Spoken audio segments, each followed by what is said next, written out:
Salut les amis, on est parti aujourd'hui pour le 1412e épisode de l'After Zap Image. On va débuter avec des informations qui concernent la Ligue 1. Premièrement, on fait un petit point complet sur les résultats de cette 7e journée de Ligue 1 et notamment les résultats de dimanche avec le match nul de Strasbourg face à Clermont 0-0. Toujours aucune victoire pour les Alsaciens depuis le début de saison. C'est le 5e nul des Alsaciens.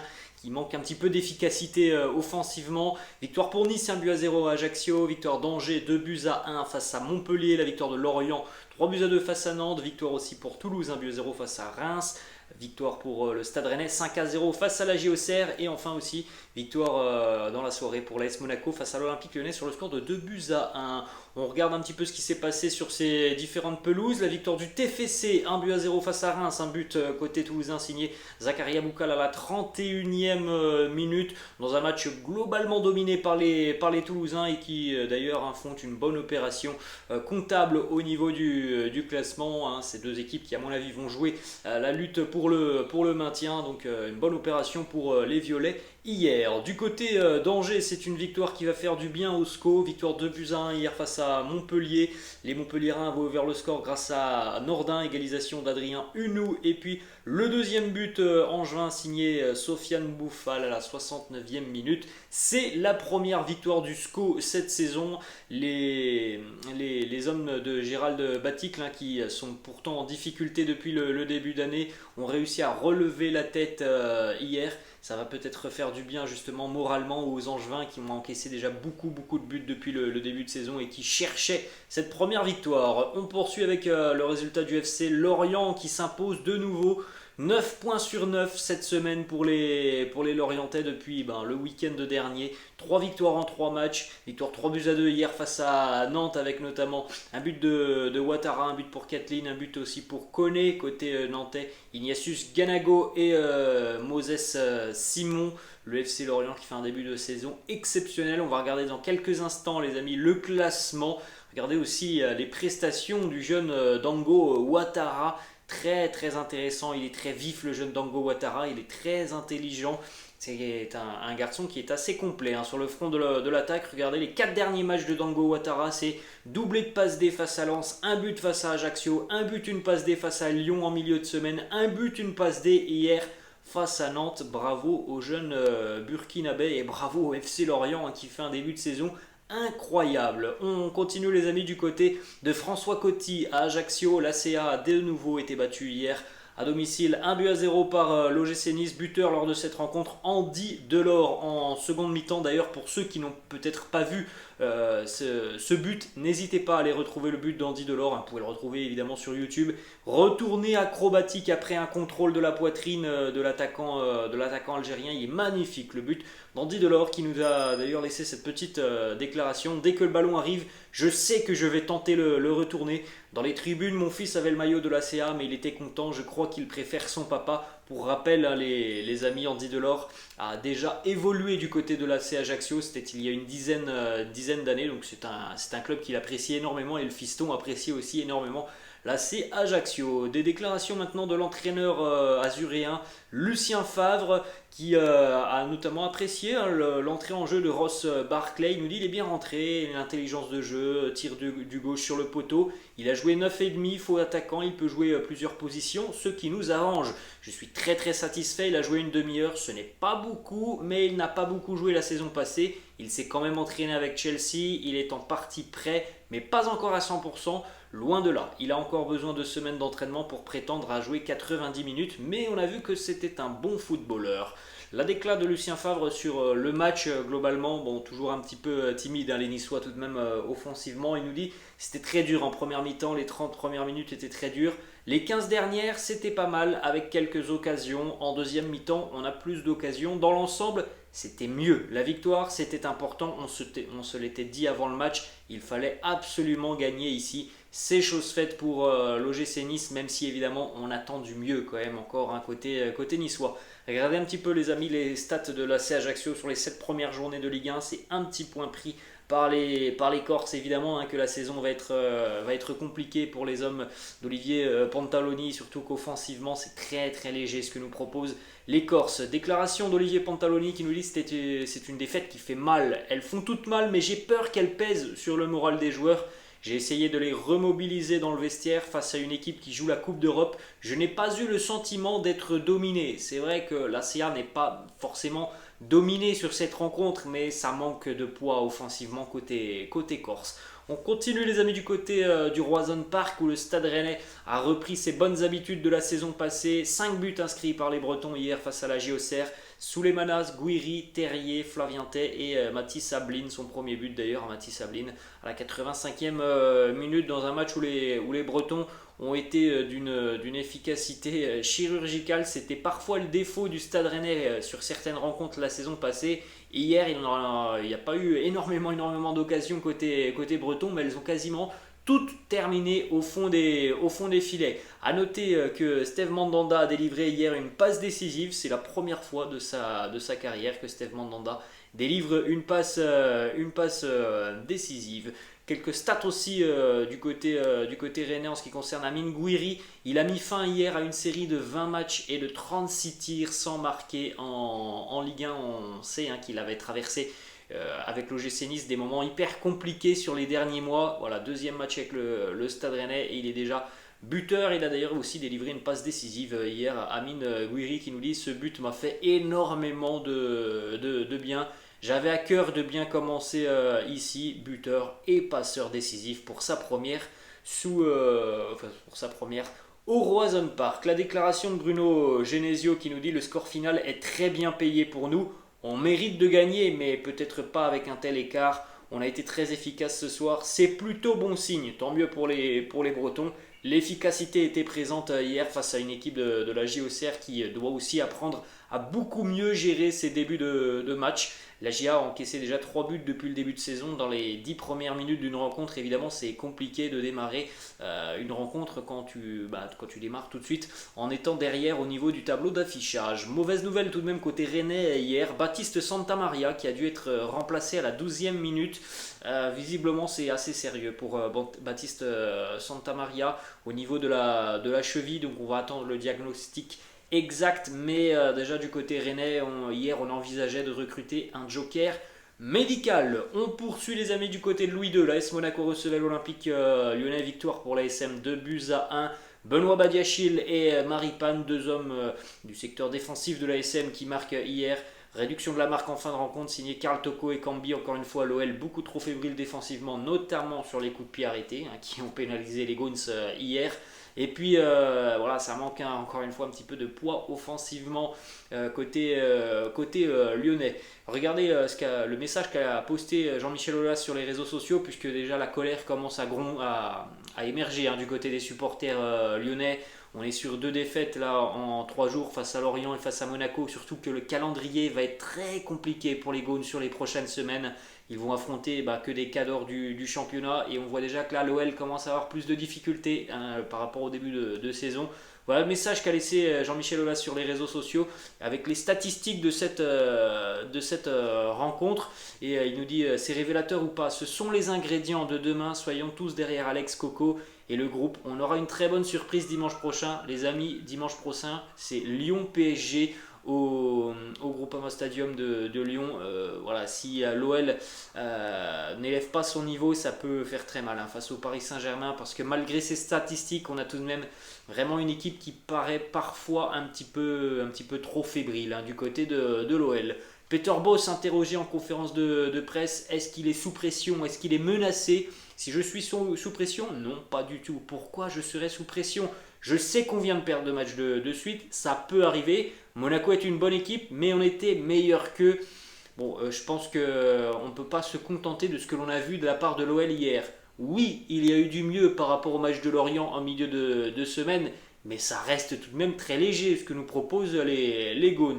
Autre déclat de Peter Bosz qui nous dit: j'ai vu beaucoup de bonnes choses, sauf les 3 points. On a perdu sur 2 coups de pied arrêtés, dommage, il faut continuer à travailler. On a eu des occasions nettes en seconde mi-temps, les joueurs n'ont pas lâché. Voilà, je trouve que Peter Bosz est tout de même un peu gentil sur cette rencontre. J'ai pas eu l'impression de voir une équipe de l'OL ultra dominante en seconde mi-temps. On continue les amis donc avec le classement de la Ligue 1 après cette 7e journée. Le PSG et Marseille sont en tête avec 19 points, 3e position Lens 17 et regardez 4e Lorient avec 16 points, déjà 16 points pour les Merlus. On rappelle qu'il y aura 4 descentes cette saison quand tu comptes déjà 16 points après 7 journées. Voilà, tu as déjà pris un bon petit matelas d'avance par rapport aux équipes qui vont lutter pour le maintien. Lyon est 5e avec 13 points. Regardez, déjà 6 points d'écart entre l'Olympique Lyonnais, le PSG et l'Olympique de Marseille. Quand on regarde le calendrier qui va attendre les Lyonnais sur les 2 prochains mois, il va falloir prendre des points pour les Gaunes. On regarde aussi en bas de tableau, Ajaccio est déjà décroché 20e et dernier avec 1 point. Les Corses sont déjà à 4 points de la 19e position. On poursuit les amis du côté du Paris Saint-Germain. Voilà la séquence qui a été captée lors du match entre le PSG et Brest, puisque Jérémy Pignard, l'arbitre de cette rencontre, porter un micro, et c'est plutôt une bonne nouvelle puisqu'on demande dans le milieu du football déjà depuis des années de voir les arbitres être équipés de micros. Et bien l'arbitre de la rencontre entre le PSG et Brest en avait un, et on a vu donc ce qu'il s'est dit entre Jérémy Pignard et Presnel Kimpembe lorsque Kimpembe a enlevé le bras de l'arbitre. Voilà ce qu'il s'est dit: wesh, touche-moi pas frère. Voilà les mots de Presnel Kimpembe. Pourquoi tu me touches frère? Réponse de l'arbitre de cette rencontre: pourquoi s'exciter? Allez hop, on y va. Bon, c'est vrai que Kimpembe tout de même, voilà, il a eu chaud. Je pense qu'il aurait tout simplement mérité un rouge sur cette rencontre, avec le tacle non maîtrisé qu'il avait commis, plus ce geste d'humeur sur l'arbitre, ça peut faire rouge. Il a été très chanceux. Une autre information qui concerne Presnel Kimpembe, on en a parlé hier, il est touché, il est blessé, et l'absence semble un petit peu plus longue que prévu pour Presnel Kimpembe. Blessure d'1 mois pour Kimpembe, c'est une mauvaise nouvelle pour le PSG avec les prochaines échéances, c'est aussi une mauvaise nouvelle pour l'équipe de France. On enchaîne les amis avec une information qui concerne le meilleur buteur des U19 du Paris Saint-Germain la saison dernière, le jeune Oumar Yansane, qui est né en 2003 et qui a déjà quitté le Paris Saint-Germain pour s'engager du côté du Qatar avec le club d'Al Ahly, le tout donc à 19 ans. Donc il va aller jouer pendant quelques années du côté du Qatar, peut-être revenir en Europe d'ici à quelques années. Pour un très jeune joueur, évidemment, financièrement, je pense qu'il va s'y retrouver du côté du Qatar, et qu'il va, on va dire ça comme ça, pouvoir mettre la famille à l'abri. Petite information les amis qui concerne le match de Ligue des Champions entre l'OM et l'Eintracht cette semaine. Déjà près de 64 000 billets ont été vendus, donc on s'attend à une ambiance phénoménale du côté du Vélodrome pour ce match face à l'Eintracht. Petite déclat aussi d'Adil Rami qui nous dit: l'ambiance de Bollaert, c'est l'une des plus belles de ma carrière. J'en ai fait des stades, Séville, Liverpool, le Bayern, le derby entre Milan et l'Inter, c'est des ambiances dingues, mais l'ambiance de Bollaert, tu ne peux pas l'acheter. Ils l'ont en eux. On a souvent tendance à glorifier les ambiances dans les championnats étrangers. Il y a de très très belles ambiances en France. Faut pas croire qu'à Liverpool c'est exceptionnel pendant 90 minutes. Il y a le You'll Never Walk Alone avant la rencontre, mais après, pendant le match, souvent en Angleterre, les amis, les supporters de l'équipe à domicile ne se font quasiment pas entendre. Ce sont les supporters des équipes à l'extérieur qui font beaucoup de bruit en Angleterre. Il y a des ambiances exceptionnelles en Ligue 1 et Lens évidemment en fait partie. Direction l'Espagne les amis, avec une petite information du côté du Barça. Petite stat sur le Barça depuis la prise en charge de Xavi. Le Barça a marqué au moins 4 buts face à l'Atlético, Valence, le Napoli, Bilbao, Osasuna, la Real Sociedad, Valladolid, Cadix et le Real Madrid. Ce sont des stats tout de même assez impressionnantes pour les Catalans de Xavi, qui vont donc avoir un gros test en Ligue des Champions face au Bayern. Une petite information qui concerne le président du Rayo Vallecano, Martín Presa, qui affirme avoir été frappé par l'agent de Raúl de Tomás en pleine négociation pour son transfert. Raúl de Tomás du côté de l'Espagnol Barcelone, qui aurait pu prendre la direction du Rayo.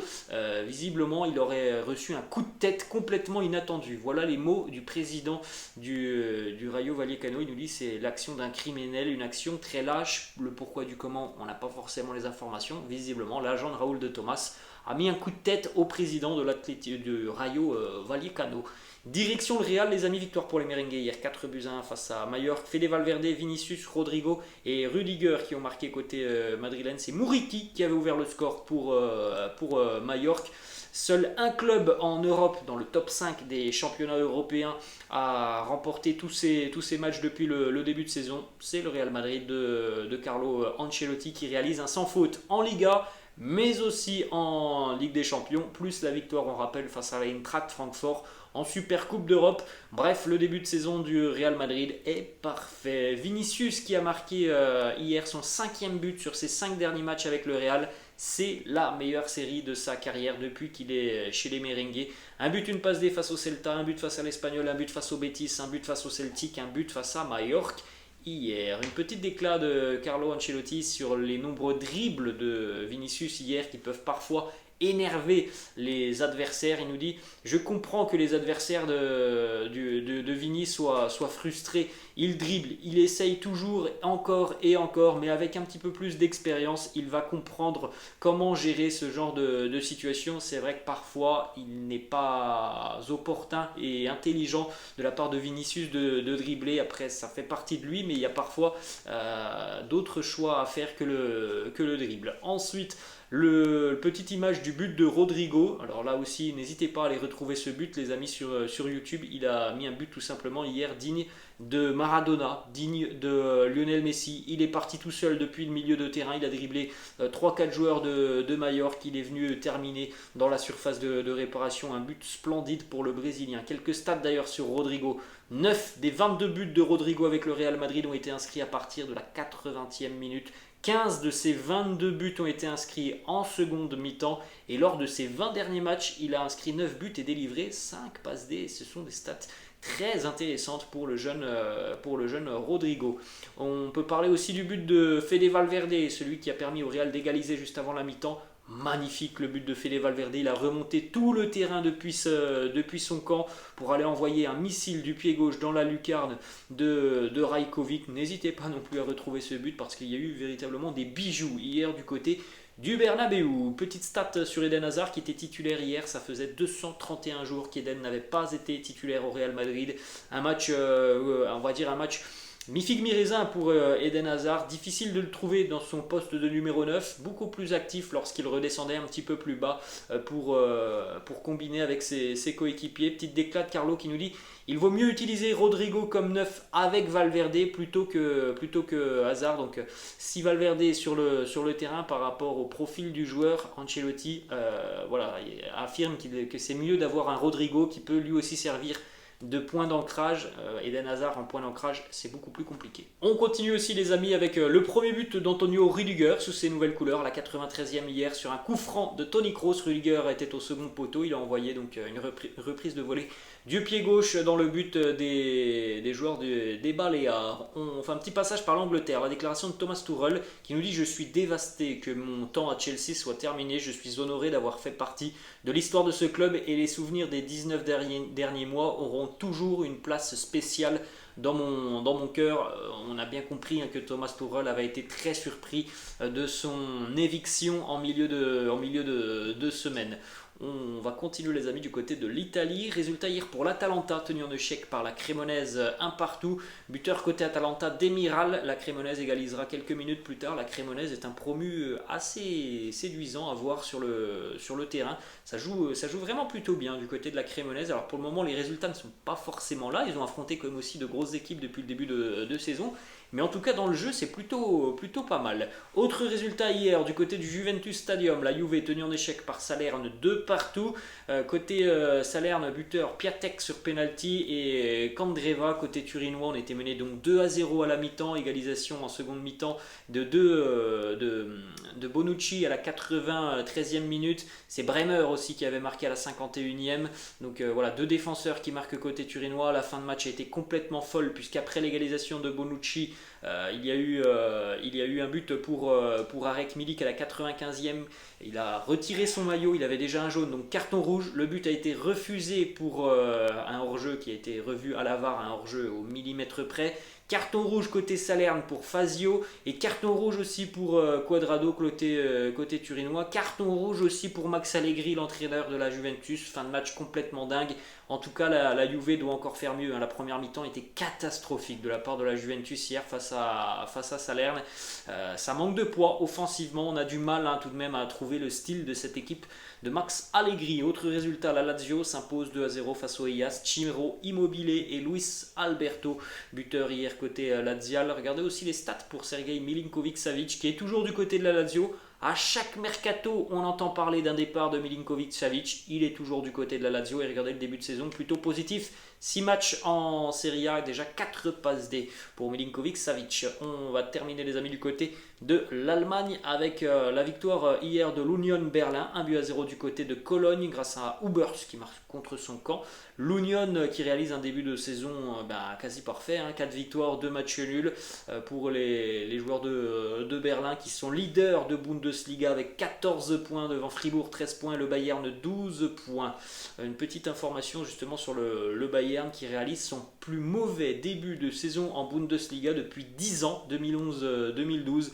Les Bavarois qui n'ont pris que 12 points en 6 journées, qui restent sur 3 nuls consécutifs. Il va falloir relever la tête pour les hommes de Julian Nagelsmann et quoi de mieux qu'une grosse affiche face au Barça pour pouvoir relever la tête. Eh bien, on aura la réponse en milieu de semaine en Ligue des Champions. C'est une affiche complètement dingue qui nous attend entre le Barça et le Bayern. Petite déclat aussi d'Hassan Salihamidzic, directeur sportif du Bayern, qui nous parle de Mathys Tel qui a marqué ce week-end, qui est d'ailleurs le plus jeune buteur de l'histoire du Bayern en Bundesliga. Il nous dit Mathys Tel, quelle entrée en matière à l'entraînement, il montre beaucoup d'envie, il possède toutes les capacités requises pour s'imposer au plus haut niveau. S'il continue à saisir sa chance et à exploiter son énorme potentiel, il aura un grand avenir devant lui. Voilà les amis, la fin de cette vidéo, j'espère que ça vous a plu. N'hésitez pas comme d'habitude à lâcher un petit pouce bleu, n'hésitez pas non plus à vous abonner à la chaîne. Les amis, je vous laisse et je vous dis à la prochaine. Ciao.